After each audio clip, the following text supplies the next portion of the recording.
Hello. Today I'm reviewing Journey to Paradise by Paula Greenlees.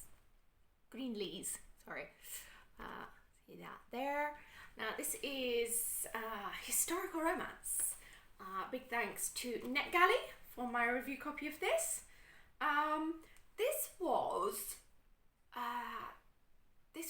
I gave this on Goodreads. I gave this a 3-star. I actually want to give it like a 3.5. It's almost a 4. Also because it's been a few days now since I finished it, and I still think about it, which for me gets it extra points because it's not a book that you just like instantly forget about when you've finished reading. But anyway, so in the book we have Miranda, who is our main character. She's a British expat who goes with her husband to live in Singapore. Now this is in the post-war, so we've got a bit of decline of the British Empire and things.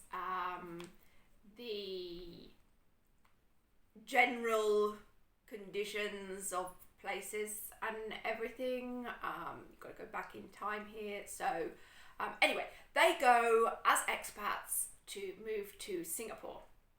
Okay, now as expats, being an expat myself, this was one of the things that made me want to read this book, because I am British, but I live in Rome in Italy. So it had that element which kind of pulled me in anyway, and I do like historical stuff, especially connected to the wars, because I studied the World Wars for history when I was at school and everything, and I have this thing, I'm curious about it all. So I like getting new information about that, and the whole Singapore thing I hadn't really thought that much about when you think about the First World War and stuff.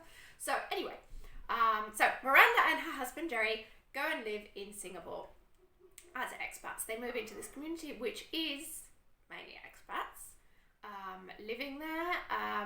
One of the big things that stood out in this book is how much during that time the difference between men and women, the whole, just like everything, like the kind of lives that they led, what they could and couldn't do and things.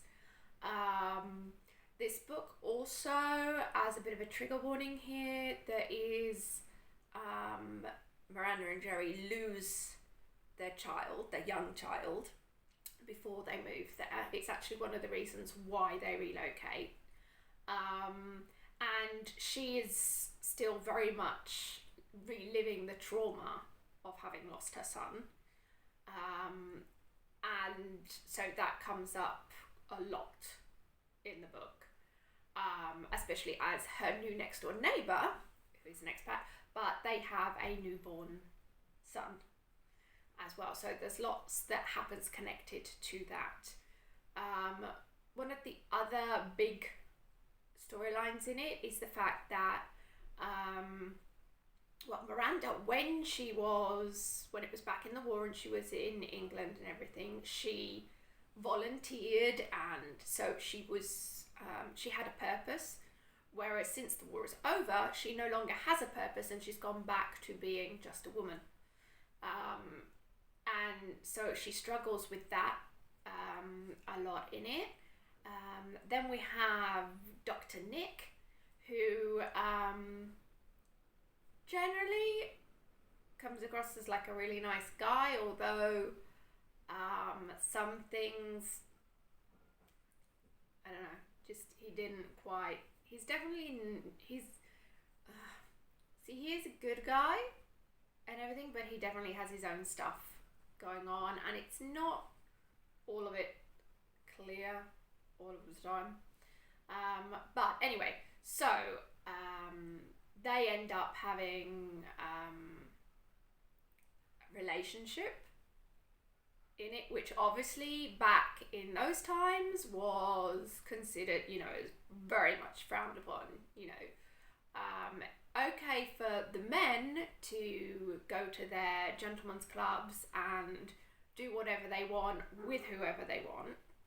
However, the woman was meant to just stay at home and keep home and everything. So the idea of a woman having someone else was a big scandal and everything. So yeah, there's a lot of things that happen in this. It's not particularly a fast-paced book, and there's lots of repetition within the story, because these main storyline parts of it, these elements of the story, get repeated a lot throughout the entire book, so it gets a little bit like that. One thing that I did really like is I really felt transported to Singapore. You know, the descriptions of the docks and the city and the just like everything. That was done really, really well. I like that. But anyway, yeah. So this is Journey to Paradise. Like I said, it is an interesting book to read, and I do recommend it, especially if you do like historical stuff. If you're looking for a book to transport you to somewhere else, which I think a lot of us are during like lockdowns and everything. You know, this idea of being able to imagine somewhere completely different from where you actually live was interesting. This obviously has its historical elements and things, but it has a lot of stuff which is thought-provoking, and it just is interesting. It's one of those books that I read it and I was like, yeah, this is a 3-star. It was good, but it didn't wow me or anything. And then more times passed since I read it, and my opinion of it is going up because I keep thinking about the different things. And so a book for me that is thought-provoking and that stays with me, I should have given it higher. I should have given it a 4-star probably, this one. But anyway, yeah. So there you go. That's Journey to Paradise. Anyway, check it out. If you have read it and you have some opinions about it that you want to share, then please do comment down below, because I would love to hear from you. Also, you can reach out to me on my website, which is jolienstyle.com. I got loads more bookish stuff going on over there as well, so go check it out. And if you haven't already, please do click the subscribe button so you don't miss out on new uploads on the channel. Anyway, that's it. Thanks for watching. See you next time. Bye.